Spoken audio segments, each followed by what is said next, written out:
मित्रांनो, एक सिच्युएशन निर्माण होणार आहे. त्याची लक्षणं दिसतायत.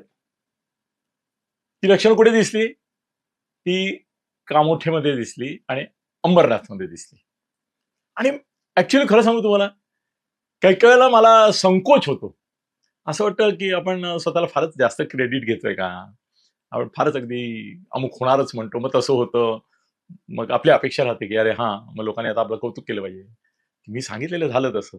पण मला हेही माहिती आहे, की हे मी जे सांगतो ती प्रेडिक्शन्स बऱ्यापैकी बरोबर ठरतात. याचं खरं कारण हे आहे, की माझे सोर्सेस चांगले आहेत.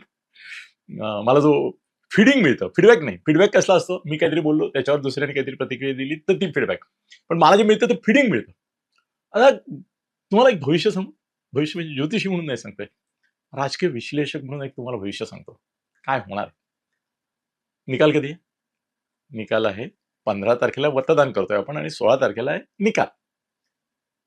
16 तारखेला आत्ता मी केलेलं भवितव्य जे आहे तुम्हाला 29 महापालिकांचं, त्यात मी पुन्हा-पुन्हा तुम्हाला सांगितलंय, की 20 महापालिका डायरेक्ट महायुतीकडे येतील. काय सांगितलं मी? 20 महापालिका डायरेक्ट महायुतीकडे येतील. 7 महापालिका या महाआघाडीकडे जातील आणि 2 महापालिकांचा अंदाज अजून येत नाहीये.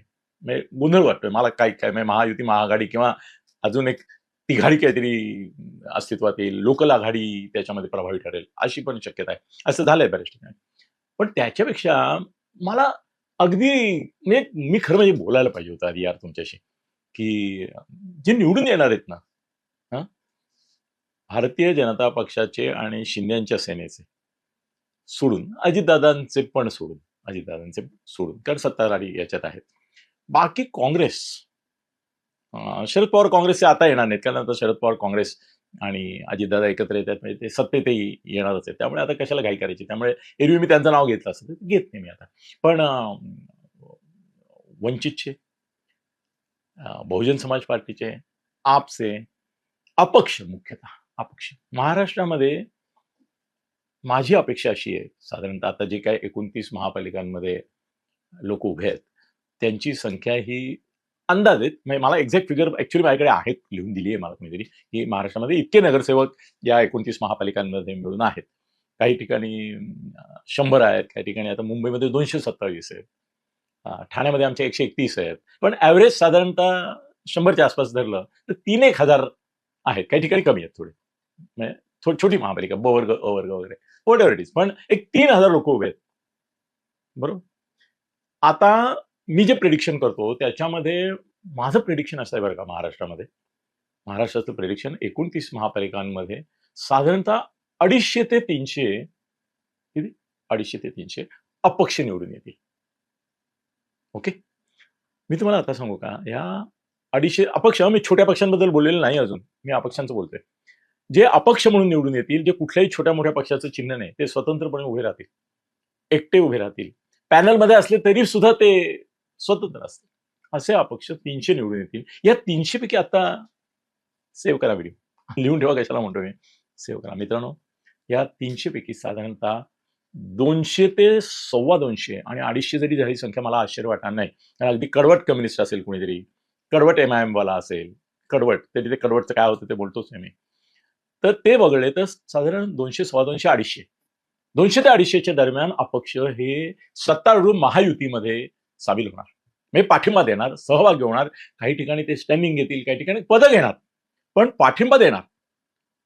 म्हणजे महाराष्ट्रामध्ये तुम्हाला मला आता असं चित्र दिसत आहे, की निवडून येणाऱ्यांची संख्या महायुतीच्या महायुतीच्या निवडून येणाऱ्यांची संख्या ही साधारणतः आता जे काय माझ्याकडे अंदाज आहेत त्याच्यानुसार 2,500 2,000च्या दरम्यान नक्की आहे.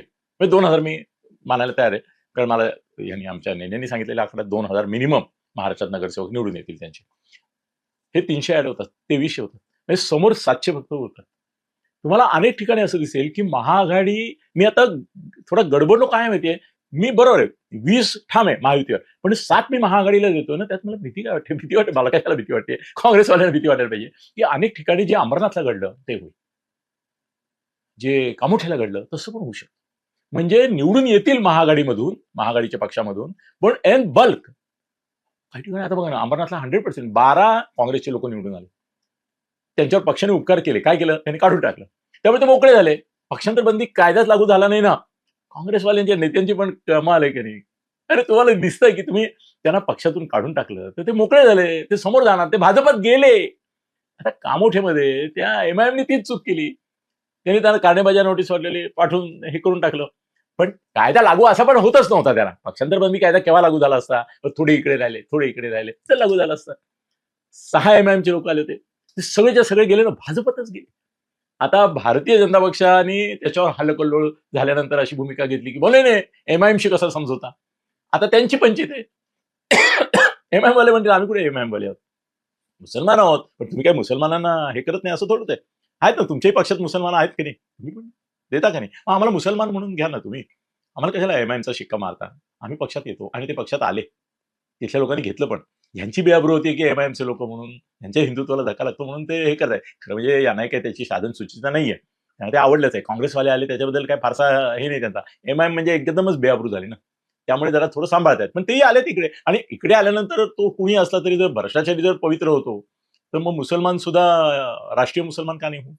उद्या आर्ग्युमेंट होणार व्हॉट एव्हर इट इज. मला सांगायचं असं आहे की अक्षरशः 300 लोक मिनिमम फुटतील आणि मग महाआघाडीची सत्ता 7 ठिकाणी येईन असं मी जे म्हणतोय त्यात फरक पडेल. आणि एवढ्या मोठ्या संख्येने जेव्हा बाहेर पडतील तेव्हा जर ते इन बल्कच पडले, म्हणजे कुठे समजा काँग्रेसचे 20 आहेत आणि त्यातले 15 लोक बाहेर पडले, संपला विषय. ते भाजपतच जातील ना डायरेक्ट. कशाला इकडे इकडे जातील? त्यांना सत्ता हवी आहे. त्यांना विरोधी पक्षात 5 वर्ष बसायचंय का? कुणाला आता 5 वर्ष विरोधात बसायचंच नाहीये.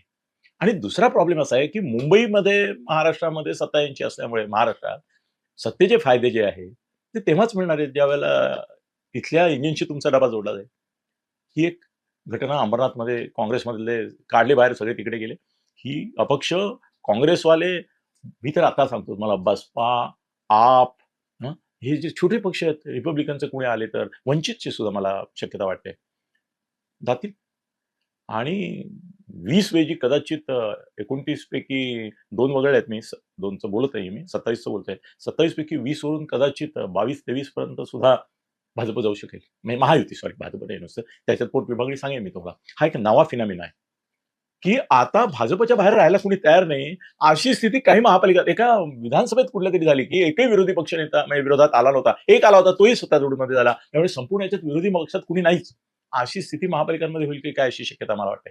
हे अभूतपूर्व आहे. हे यापूर्वी कधीच घडलेलं नाही. पण यावेळेला खूप घडणार आहे. मी 300 लोकांची तर तुम्हाला आता गॅरंटी देतो की किमान 300 लोक ज्या दिवशी रिझल्ट लागेल 16 तारखेला, त्या दिवशी महायुतीमध्ये सामील झालेले असतील, अपक्ष राहून होतील किंवा पक्षात. धन्यवाद.